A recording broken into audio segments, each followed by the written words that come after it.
Is the prep month, a library of recorded sessions that gets a whole cohort of first to vibe coders ready before the ship a thing this July. If you have built something worth teaching, you have a session to give. Visit ZABALGames.com, that's ZABAL games.com, and sign up. What is the ZABAL Games? 3 months, June, July, August.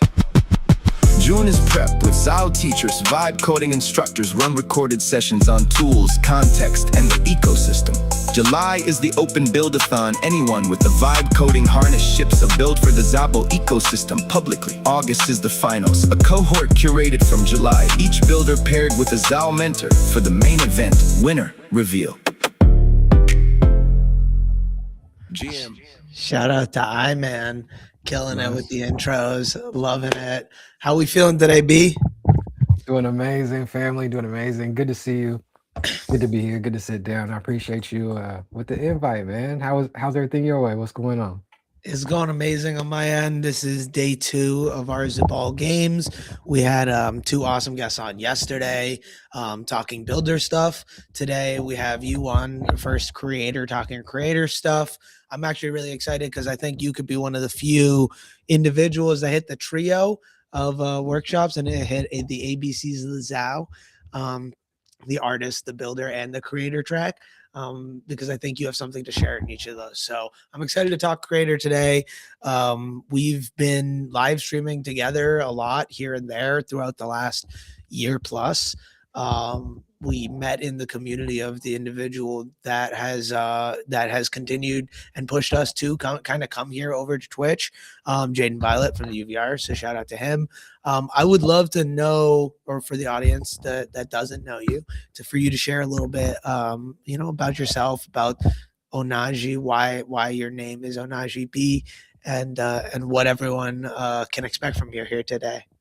Most definitely. Appreciate you. Yeah, well, I'm OhnahjiB. OhnahjiB is the community, that we built back in 2022, January. Started off as an OG PFP NFT 10K collection that really kind of branched into an amazing community of talented artists, huge big brand developers, and just, people ingrained in culture. We kind of branded ourselves as a safe space for Black and brown. Hey, look at that. Got the merch going crazy. I love it. Branded ourselves as, a safe space for Black, brown, and allied folks to learn about emerging tech. And we've been, learning and growing, having workshops, conversations, daily lives, and all kind of stuff. Go-to conversations about that and just building and branching out, and it's been a really good time. So yeah, I'm OhnahjiB. I'm one of the founders. The B's for Brian, obviously, right there on the screen. But OhnahjiB is the community name, and that's the community. Blockchain's first HBCU.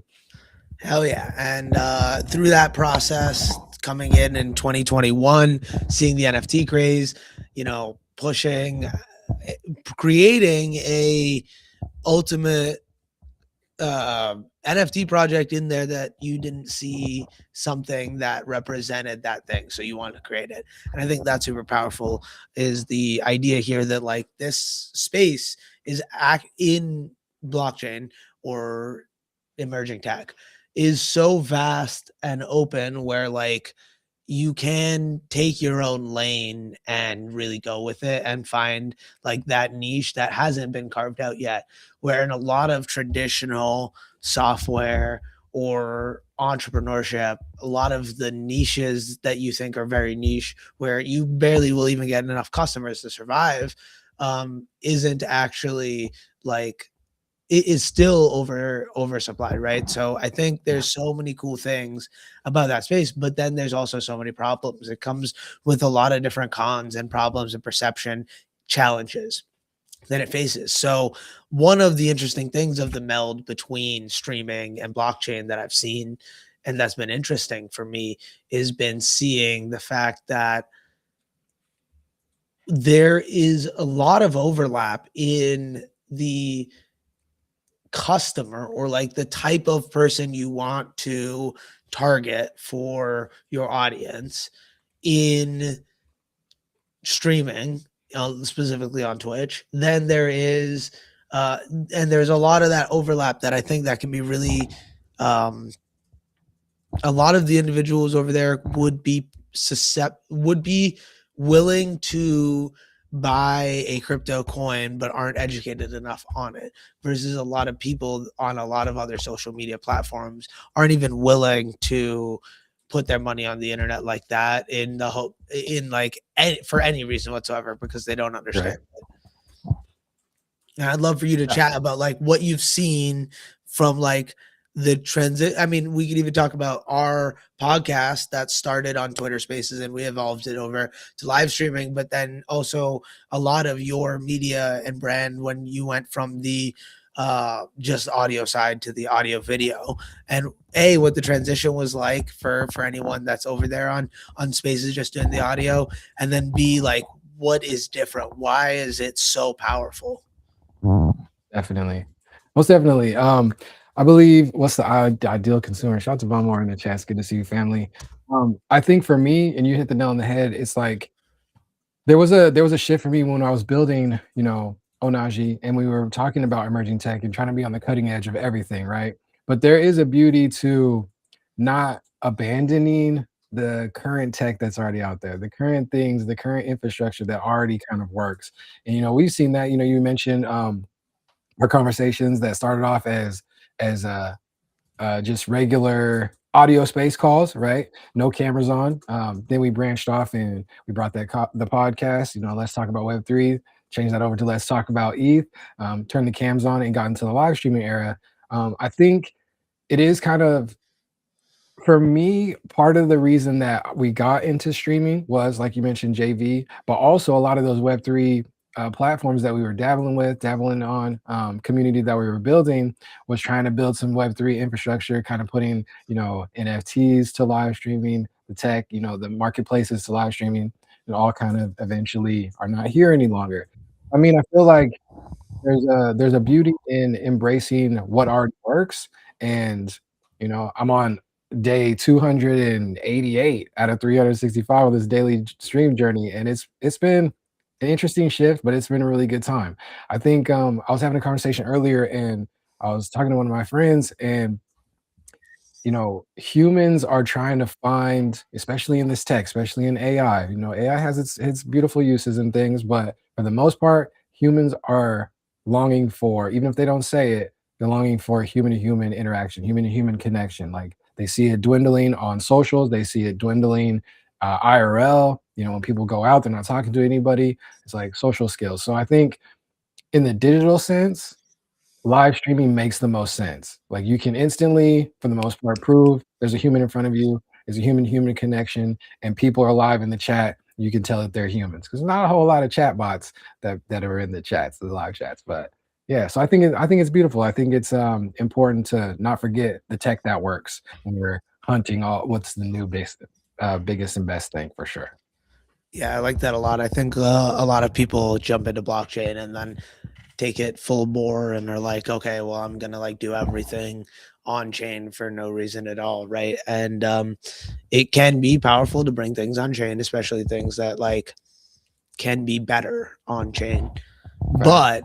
But like you're saying, like the Web2 use cases that are out there still get great distribution. So there's value in that right now, especially in a dwindling audience of blockchain consumers anyways. Yeah, facts.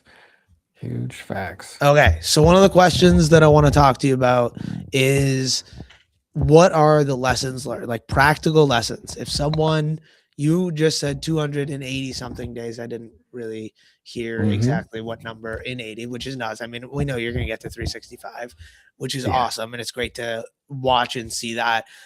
Out of that plus like the additional, I don't know, you did 80-day streak or whatever, but like the additional few months before that, what are like, let's say the top 5 things you learned with like things that an individual can do at the very beginning that you don't have to then just like learn by doing it, right? You've learned by over time some of these ways to be better at producing the stream. And I'd love to know some of those things. We can talk about like, OBS versus, a Restream or a StreamYard type platform. I think that's a good topic to hit. But then also just like anything else that you think will be super valuable for someone who's like, okay, boom, like I'm going to do it. Today's the day. What are the things that'll help them along the way? Most definitely. Yeah, first and foremost, it is live, and it was one of the things that I struggled with in the most. In the beginning, it's like, as I tend to sometimes have a perfectionist side of me, especially in the art and the music side. But you have to know, and it's good to reinforce that this is live in the moment, and we're still working with tech. So things are going to go down, things are going to break. It doesn't matter what tool you use. You mentioned OBS, Restream, StreamYard. It doesn't matter. Any broadcast tool is going to have some glitches, some technical whatever. The internet's going to cut out here and there. When people say consistency really is king, it really is. So there's a whole lot of people, who will start in the beginning, your first day, your first, when you press live, the first week, your first month, and it's going to be frustrating, and it's supposed to be.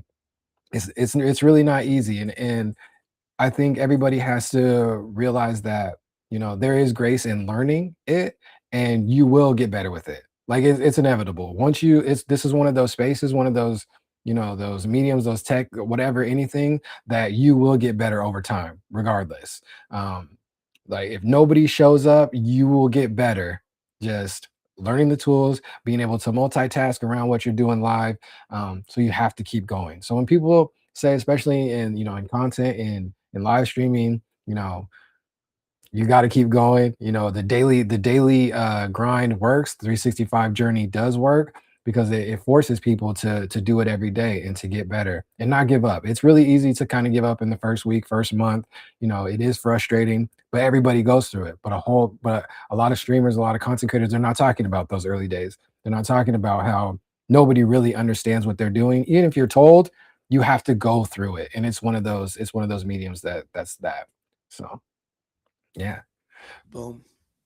As far as like on the technicals though, and it comes over time. You have to build up to, multi-streaming. If you're going to different platforms, different places, that's going to put a strain on, your connection. That's going to put a strain on, what you can broadcast bit rate wise and all that good stuff.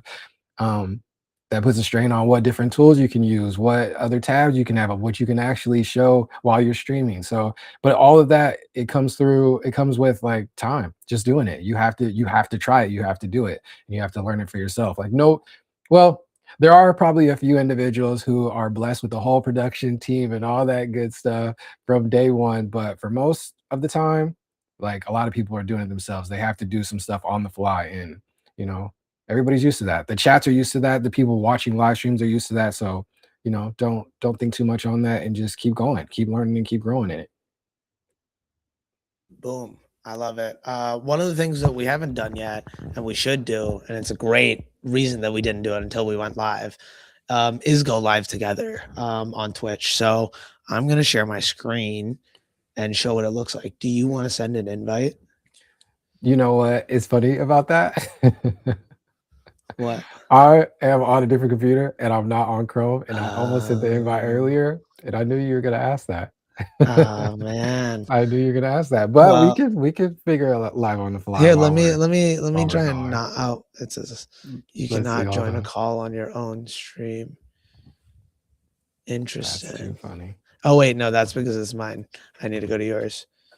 That makes sense. Okay. I requested Oh, it. there we See if go. you can do Yes, it. that'll work. Let me Okay. hit that. So Accept. because Ohnahji and I are both following each other, when either of us is live or both of us is live, I think there's this knock button right on the profile. And this is on Twitch specifically. And it's a very powerful tool because let me share this tab. This is what it looks like. And it is a audio chat room video as well that you can add in here, which I'm not going to because we have it my cam over here. But ultimately you can use this as a traditional audio room, but most people just have it and then mute and leave it on because there's this tool right here that's called the shared chat. So whenever OhnahjiB pops in here, if he can, I don't know if you're I able to don't know if figure it it's out gonna or let no. me. Hold Okay. on. Yeah, I don't even Um, have Chrome on here either. you don't have it on your phone or anything? I haven't. You can accept it on the phone. I don't know. Probably, maybe. Let's We'll see. see. Well, so that's some of the things that we could try live, right? But I think this is a super useful thing that we only learned after a little bit of time playing around with this. It can be very powerful to collaborate with other individuals, especially because that helps pass time sometimes as well. So being able to be continue a conversation with someone, play a game with another individual, grow with another individual in some way, shape, or form can be really powerful. So this is an awesome tool that individuals can use on Twitch to have the chats connected and enabled and the whole setup to be connected, which is pretty cool. Most definitely. I can get into the stream manager here. See if you can send that invite one more time, and I'll see if it Okay. pops up on here on the phone. Bum, bum. No, I see it in the chat there. Let me. Well, I can actually wait. I have a link. There's an invite link, guys. Okay, cool. It's like blacked out as well, so I could share this. Bum, bum. Actually, yeah, I'll show the other way to get to it, but ultimately, on that same page, if you go to invite guests, there is a link you can copy here for an invite link. So that is also super easy. So I'm going to send that over and let's see if that works. Because that'd be cool. But let me share this tab and go to creator dashboard. So there's another place you can do this, which is under the stream manager. And then there's some options here that is stream together. And when you click this one, it'll pop open the that same window that we had opened when we pressed knock. So if you don't have someone else that's live, you can do it manually through there. What other? Oh, okay. We got a question by Javi as well. Do you feel as if the consistency on streams helped you improve at public speaking and communicating in general, or were you already amazing at it before? Appreciate you, Avi. That's too funny. Yeah, no, I think I've gotten quite a bit better. It's different. I think there's an element to it which is the chat, which I love so much. I think that's one of the unspoken heroes of live streaming is having that live chat and having the ability for the streamer to be able to have that interaction and read the chats live, so that it kind of gets recorded with the conversation as well too. I think there's a an art to that for sure. I think there's a broad spectrum of that as well too, which is kind of cool to see. And there's some successful streamers that they're probably upping their reading skill while they're streaming and things like that. And there's other people that are like elite readers, which is kind of cool to see. But yeah, for me, I think we were already kind of having these go-to conversations. I think for me the most jarring part was the turning the cam on part. We were having audio spaces with the fam. Our longest segment, OhnahjiB Saturdays, talking tech week to week since February 2022. So the hardest part for me was just popping on the cams and just like doing the tech work that kind of came along with that. Because I'm really not like a video or camera guy. So it's been really kind of cool learning the jargon, learning the tech and all that good stuff behind that. So. But no, W question, Javi. I appreciate you. It's good to see you, family. Thanks for tapping in. I love it. What are other tips you can give for people to start to live stream more, or when they are doing that consistency? some of the powerful things, because I know rating is a powerful tool that again Twitch offers, and I'm talking about some of these ideas because one of the projects I'm working on with someone on Farcaster is an open source OBS with an LLM embedded in it is the ultimate idea at a Oh, very simple level. But then like all of the things we've been having conversations about, we've talked to 3, maybe 4 different teams that have done streaming in some way, shape, or form in Web3. And most of them are no longer here with us in that same capacity, the yeah, companies. But there's a lot of lessons that I think we've learned along the way that are things like we would want out of a platform, out of a streaming platform. And I think it'd be really powerful to be able to potentially build that here in this ZABAL game. So one of the workshops that we could do potentially is building on top of that. I have some ideas together, but I need to do more research and put together a proper doc and maybe get that ready and started, and then we could build on top of it, because I think that could be super powerful. yeah. And just the iteration of using that and reusing that and building on top of that can be like that recursive software building and making it better for like your use cases, which is crazy powerful, because OBS could do a Yeah. lot of the things, but you just like don't know exactly the setting where, and you don't want to have to press that each time. So being able to make those things easier in a smooth way for like an individual like you or me that wants to abstract away all the tooling and just like, I need this and this, and like I have this and this, let's template it over, right, and like make it usable with one, like on day one, right? I love that. I love that. No, I'm intrigued. Yeah. Another open. Sick. Yeah. OBS. Do, yeah, do it up and keep me posted on that. Most definitely. Um, that's awesome. Z, what was your Awesome. initial question? I had an answer for it, but I lost it. Oh, I'm sorry. I don't know. No, you're good. You mean the like very back? It was like, what are your top 5 things, or like, what are your rating? We were talking about top Yes. things you can do for people. Yeah, so rating, most definitely. I was gonna say one of the things that got me hooked, and because I know, see, you're also one of these guys, but the gamification of different things, leaderboards, achievements, it's all embedded in that, and I had no idea. Like on especially on the Twitch platform, um, there were so many different milestones that were tracked on the achievements, and that was super fun. That's one of the reasons why I was rating so much. I love the rating system. I love raids already just because it branches communities together. It's a cool community discovery tool. But also, I'm learning a lot, especially dabbling with AI and prompting and stuff, prompt coding on stream and off. I'm learning a lot of different things. Connecting within Twitch chat. So like, the ease actually to be able to monitor chat, to see what's going on in there, and to build your own bots essentially. We don't have to, streamers don't really have to be locked into some of the big ones, like Nightbot, Stream Elements, and different things like that. There's some powerful tooling that you can cook up on your own.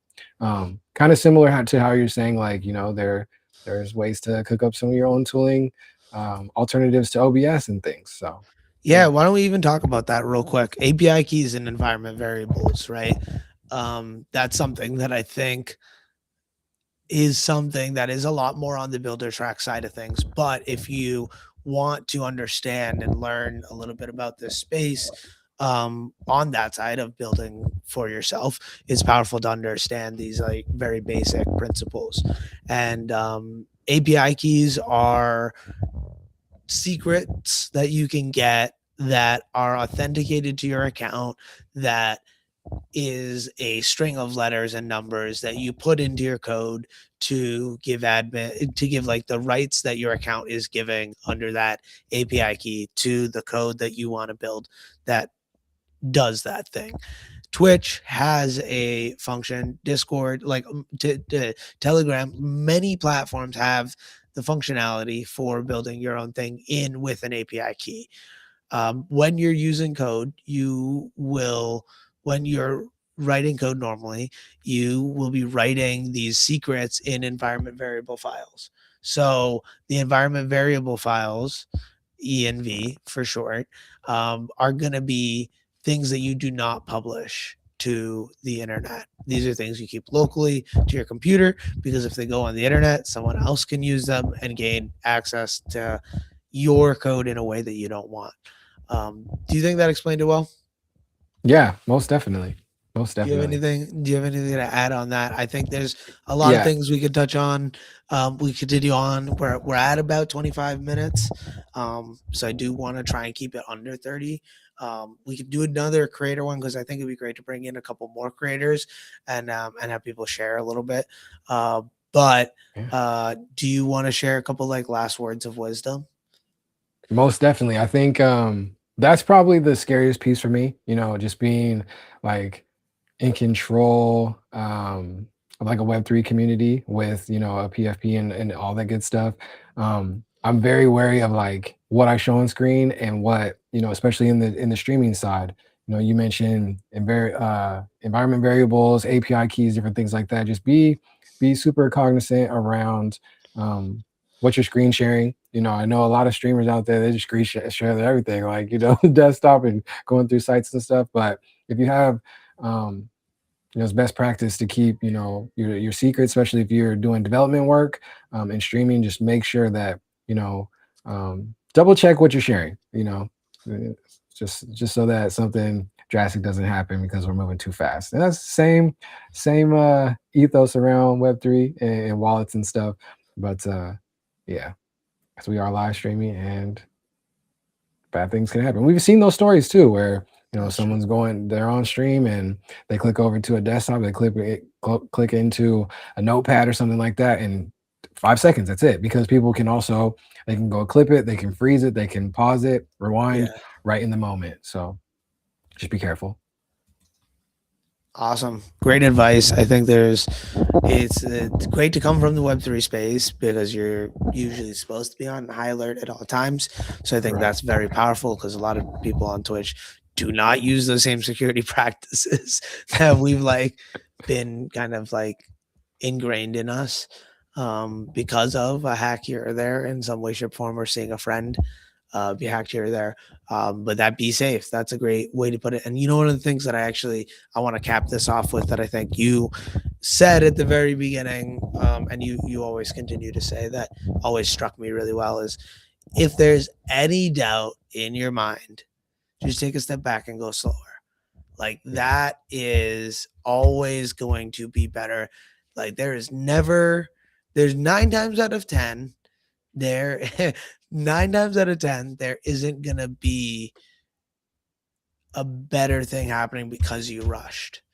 There Mm. is like very much like, if someone is trying to get you to rush, especially someone you don't know well, especially someone like potentially calling that is someone you do know well, but like is a really weird thing in amount, because like maybe you know them from, you know, some faraway place or something like that, right? Like, there could be a lot of different things. So I digress. The best thing you said was take a step back, be slow, take that step, and like do your due diligence, do your research. Like, there's no need to rush into things, and that can always save you, right? Like, because there'll always be one or two red flags here, and the challenge Yeah. that happens with most security things is that people rush.